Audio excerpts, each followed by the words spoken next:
تاریخ کے صفحات میں کچھ کہانیاں ایسی ہیں جو صرف جنگوں اور فتوحات کی نہیں بلکہ گرنے، بکھرنے اور پھر خاک سے اٹھ کر اپنے وجود کو منوانے کی ہوتی ہیں۔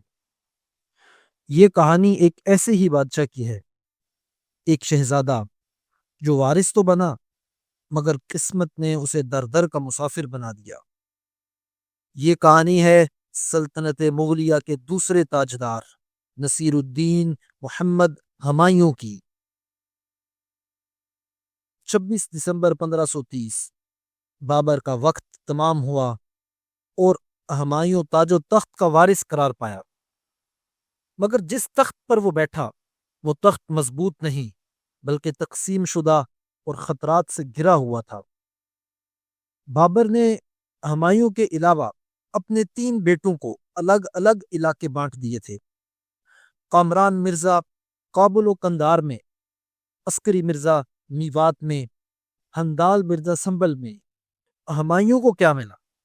ایک تخت، ساتھ میں کمزور فوج اور ایک نہ ختم ہونے والی آزمائش۔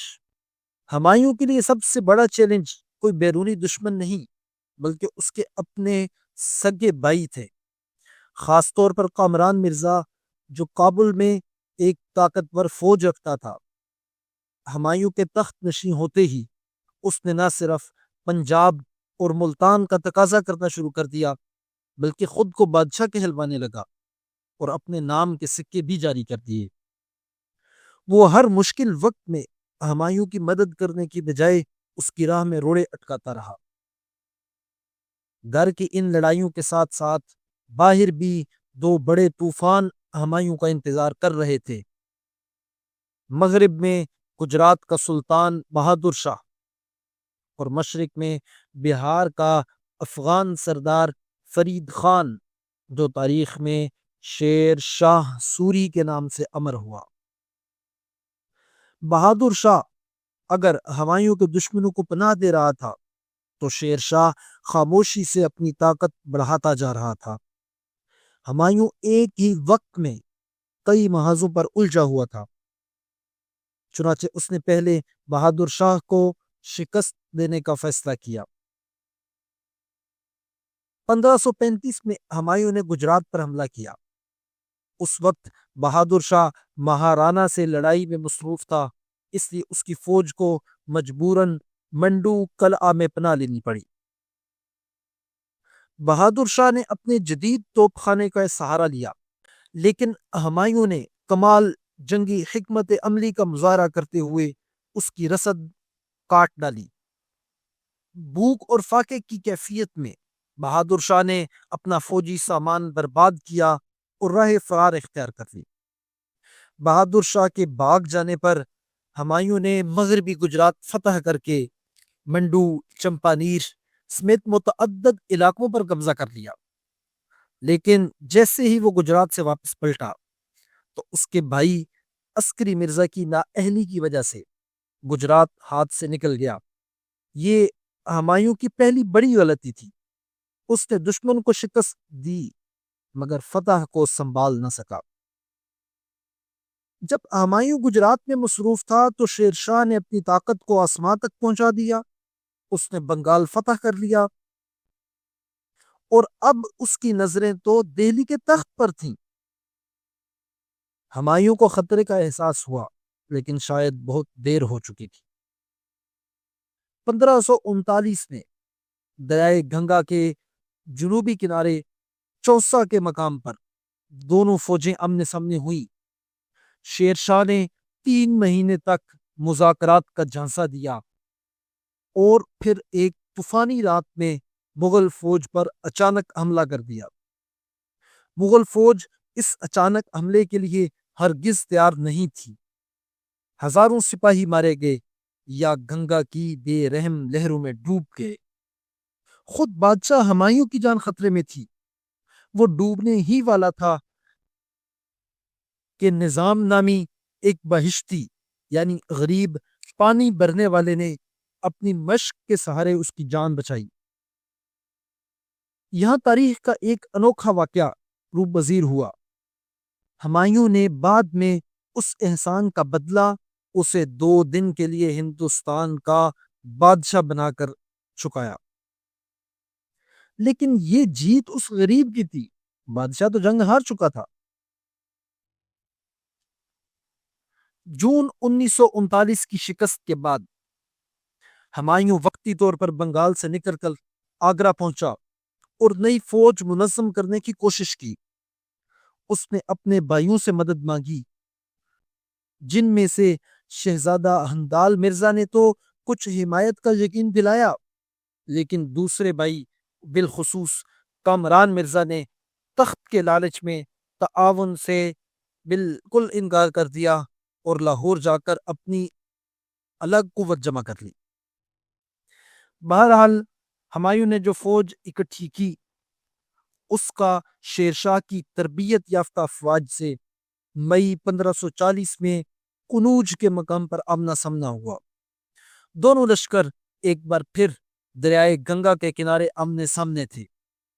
ہمایوں نے دریا پار کر کے حملہ شروع کیا، لیکن لڑائی کے دوران کئی مغل امراء کی بے وفائی اور اپنی شناختی علامات چھپا لینے کی وجہ سے ساری فوج کے اندر بددلی پھیل چکی تھی۔ نتیجہ ایک اور خوفناک شکست۔ اس بار ہمایوں کے ہاتھوں سے سب کچھ چھن گیا۔ دہلی کا تخت، سلطنت اور اس کا وقار، سب کچھ ختم ہو گیا۔ بابر کا بیٹا ایک بے وطن مہاجر ہو چکا تھا۔ اگلے 15 سال ہمایوں کی زندگی کا سب سے تاریک باب تھے۔ وہ سندھ کے صحراؤں میں بھٹکتا رہا، مدد کے لیے اپنے بھائیوں کے پاس گیا، لیکن سب نے اپنے دروازے بند کر لیے۔ حتیٰ کہ کامران مرزا نے تو اسے گرفتار کرنے کے لیے اپنی فوج تک بھیج دی۔ وہ بادشاہ جو کل تک لاکھوں کا حاکم تھا، آج اس کے سر پر چھت تک نہ تھی۔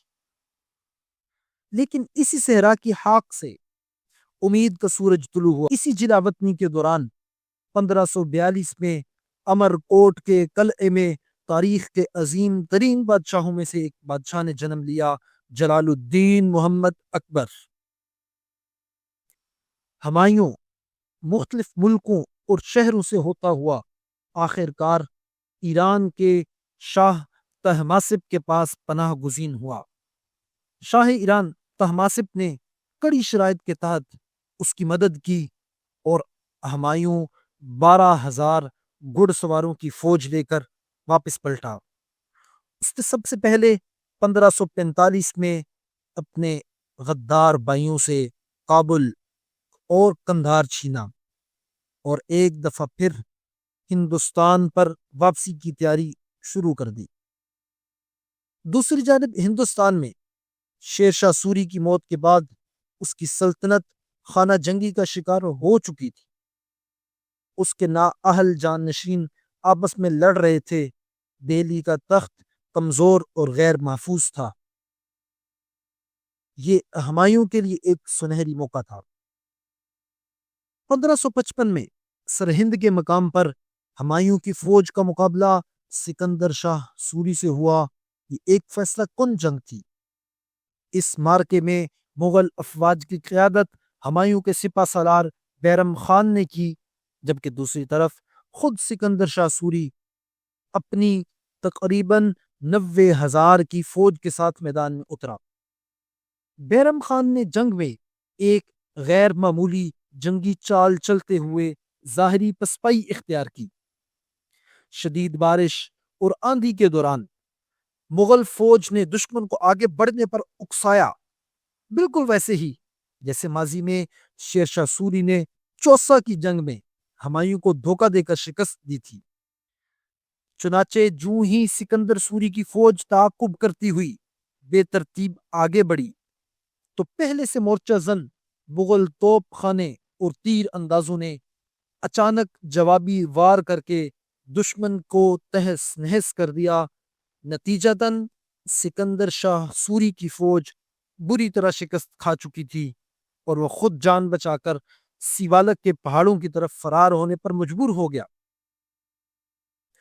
15 سال کی دربدری کے بعد ہمایوں ایک بار پھر دہلی کا تخت نشین تھا، لیکن قسمت کو شاید کچھ اور ہی منظور تھا۔ تخت پر واپسی کے صرف 6 مہینے بعد 24 جنوری 1556 کی ایک حسین شام، اذان کی آواز سن کر ہمایوں اپنی لائبریری کی سیڑھیوں سے اتر رہا تھا، لیکن اس کا پاؤں پھسل گیا اور وہ لڑکتا ہوا سر کے بل زمین پر آ گیا۔ وہ بادشاہ جو ساری زندگی لڑکھڑاتا رہا، آخر میں لڑکھڑا کر ہی اس دنیا سے چلا گیا۔ ہمایوں کی زندگی علم نجوم سے دلچسپی، شاعری اور ثابت قدمی کی کہانی ہے۔ وہ شاید ایک عظیم جنگجو نہ تھا، لیکن اس کی سب سے بڑی میراث اس کی ہمت اور ثابت قدمی ہے۔ اگر وہ ہار مان لیتا تو مغل سلطنت کا سورج اکبر کے روپ میں کبھی طلوع نہ ہوتا۔ اس کا شاندار مقبرہ آج بھی دہلی میں اس کی عظمت کی گواہی دیتا ہے۔ تاریخ اسلام کے عظیم فاتحین کے احوال و واقعات جاننے کے لیے چینل کو سبسکرائب کرنا مت بھولیے۔